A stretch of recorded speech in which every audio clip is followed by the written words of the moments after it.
Peace. Happy now. Now is the vibrate.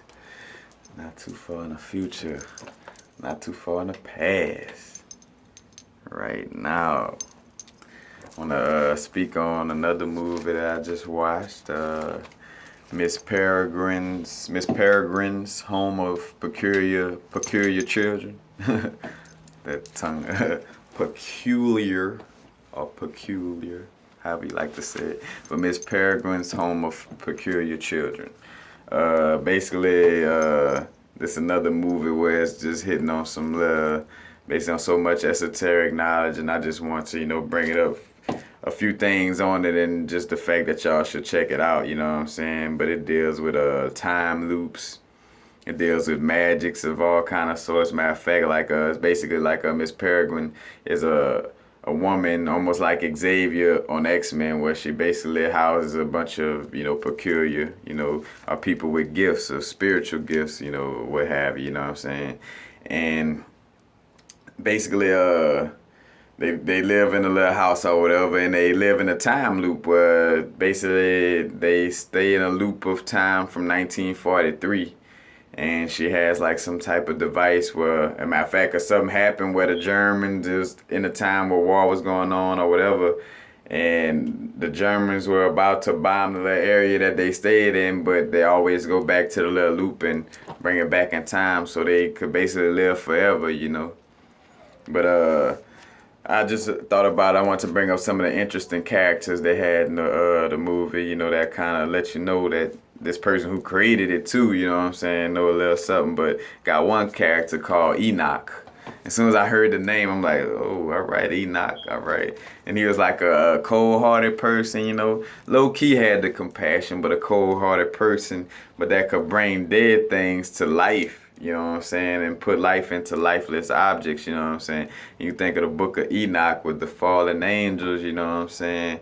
And the situation of the light, you know what I'm saying? Coming into the body, what have you. But just think about that aspect too, where he had the power to raise the dead, in the essence of like how some angelic vibrations are, you know what I'm saying? Or like how, in essence, like the story of Horus, or goes down to the story of Yeshua, which Horus is another name too, but with the resurrection from dead, you know what I'm saying?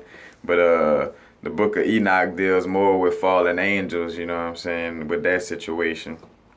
But it was just interesting that they got a character named Enoch that can basically, and he has like a certain little type of heart or something that he could actually put into some objects and bring the little life, as a matter of fact, he made some little skeletons come to life, whatever, like he could make a dead human being kind of seem, like they have life, you know what I'm saying? And another thing too, before I get on another subject, where I just told y'all about Kubo and about like how his grandfather was chasing him down to get his eyes, you know what I'm saying, to take his eyes out. Well, basically the peculiar children and Miss Peregrine, they're running from some beings, you know what I'm saying, basically some beings that only survive, and how can I say, the only way for them to get into human form, you know what I'm saying, live forever, is if they eat the eyes of the peculiar children. Which was like, I'm like, damn, what's up with eyes? You got Kubo with that story where his grandfather trying to take his eyes so he couldn't, see humanity and this and that, and could just be spiritual on that level in that movie. But then you got this movie where, what he, and matter of fact, I want to say there's like called Hollow Cast, matter of fact. And was another thing too, Samuel Jackson was the leader of those, like, of those evil, quote unquote, evil beings, and his name was Baron. You know what I'm saying? And I'm like, all right, Baron Samedi, if you're familiar with voodoo, with the voodoo diaspora, dealing with that situation where it's like, seemed like they was trying to make you scared of Baron Samedi. Because when I heard the name Baron, and Samuel Jackson, a black guy, dealing with voodoo, because Baron Samedi is depicted as a black person, Because matter of fact, you got that Disney movie where they actually had Baron Samedi in it, but they took it off the market or whatever. I have to find that clip.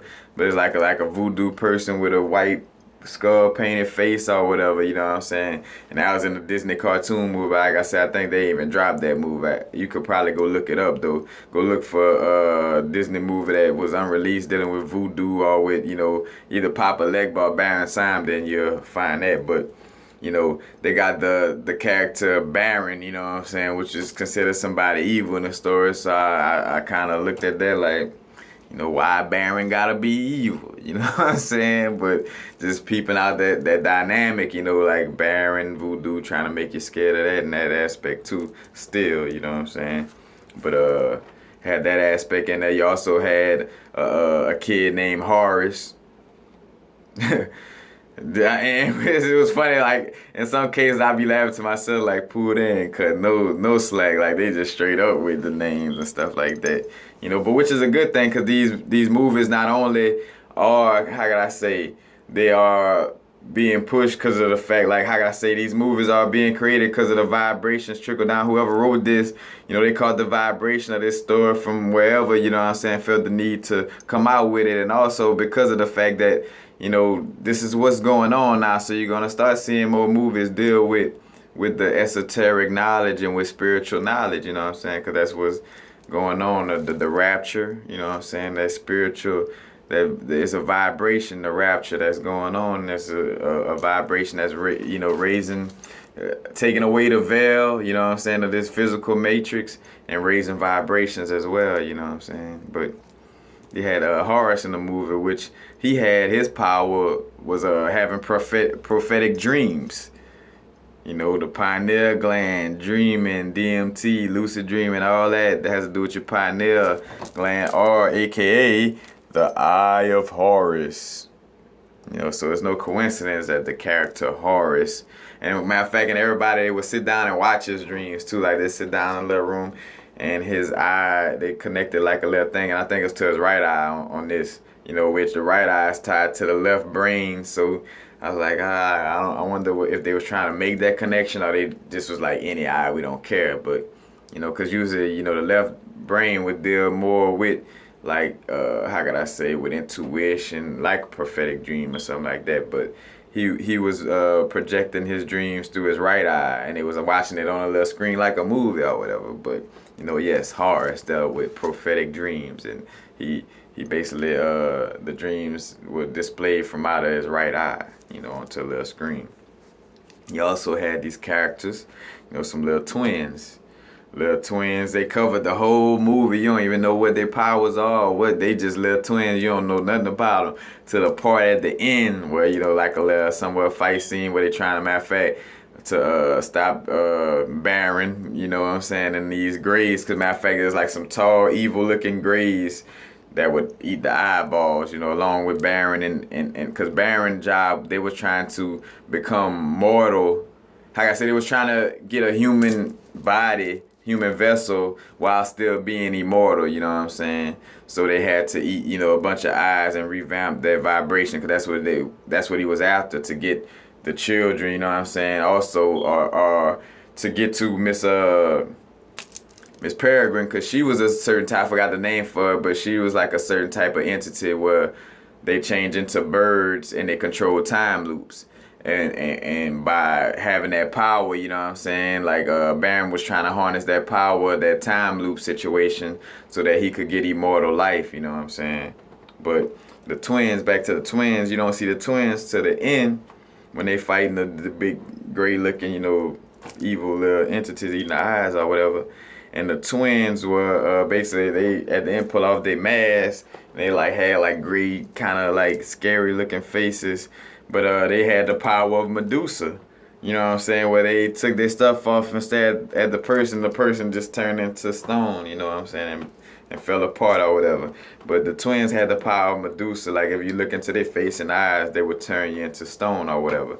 And two, on a bigger scale, like where the Medusa energy, you know what I'm saying, that's another thing, like with the Greeks, where that's why I like how could I say, the stories of Greek mythology and stuff like that don't sit too well with indigenous people in the essence of getting the story right, because the Greece people try to scare you away from, you know, your indigenous Kundalini energy. You know, they try to make Medusa look like something bad when in essence that's just the primordial Kundalini energy.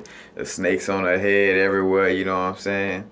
Like, that's primordial that Medusa is a representation of primordial Kundalini energy. Like when I say primordial, like that super, like way old eons and eons and eons. You know, I'm talking about nowhere close to when the Spanx was created. You know, because the Spanx was made and all that shit was like in 16,000 years, but we talking about trillions, billions, and all that, you know what I'm saying? Primordial Kundalini energy, you know.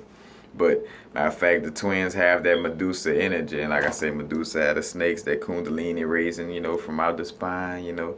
And like I say, too, what some certain people try to make you scared of your Kundalini energy, you know what I'm saying? Because they know how powerful it is once you awaken it within yourself, you know what I'm saying? But that's all it is. It's primordial Kundalini energy. So the twins were, you know, like Medusa in that aspect. But this is a good esoteric movie. Like, man, like, be real with you, I got the red box. I don't even want to return it. I actually feel like I might end up purchasing that movie. Like, it is a very good movie on some esoteric just knowledge, and just, cause matter of fact, cause I want to understand too.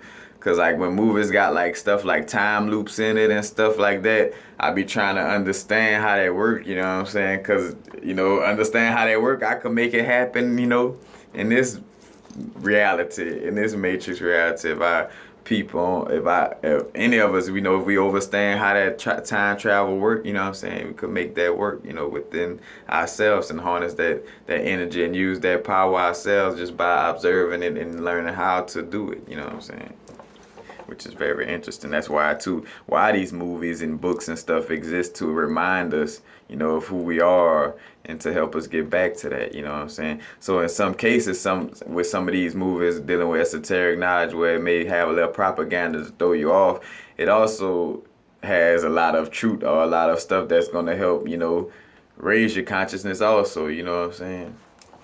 Kind of like I always bring up about, like, with the Bible and this and that, like, where the Bible was written as like, to defer you away from the true spiritual knowledge, you know, because that's the thing. Why tell anybody when you got, like, and I want to get off on a tangent, but, you know, when you got stories, why would I take the 6th installment of a story as the truest version of it? Why wouldn't I want the first version of the story? Because that's what everybody being satisfied by the Bible and the Quran and all these later versions of, you know, spirituality. That's basically what you're doing. You say, I'm going to take what Sheila down the street say, you know what I'm saying, before I take the story from the source itself. You know what I'm saying? Before I go straight to the source for, you know, my spiritual answers and questions and this and that, I'm going to just take this book that King James or so read, you know, and revised or whatever, and I'm going to get the true meaning of life out of that. Nah, you're not. I ain't going to get the true meaning of the story out of the 5th story that's been changed around. But like bringing up though the segue between, like, the movies like this is just like with the Bible and stuff. Which this one didn't have too much propaganda at all. Somewhat the only propaganda I kind of felt was like making Baron like a evil person, was kind of, to me, playing on that, trying to make Baron Samedi, you know, the voodoo entity, look a little bad. You know what I'm saying? But other than that, you know, that's probably the only thing that kind of really, you know, raised the eyebrow, like, better watch him. But other than that, you know what I'm saying, it's a pretty good, you know, occult, esoteric movie in general, you know, just dealing with spiritual, you know, the unknown knowledge, which is not really unknown, but it's unknown to a lot of other people, to the majority. But go check out that movie, Miss Peregrine's Home of Peculiar Children. Matter of fact, and always when I'm doing these type of videos dealing with these things that could be copyrighted and all this is not my movie. I'm just speaking on it and analyzing it. You know, matter of fact, that's why I even show the name or the disc, the actual DVD. Just, you know, but y'all go check that out. It's in the red box. It's in the red box right now, actually. So, but peace. Happy now. Now is the vibrate. Not too far in the future. Not too far in the past. right now. Sammy Sosa. I remember Sam used to do about 30 times after them home runs. Peace. Peace.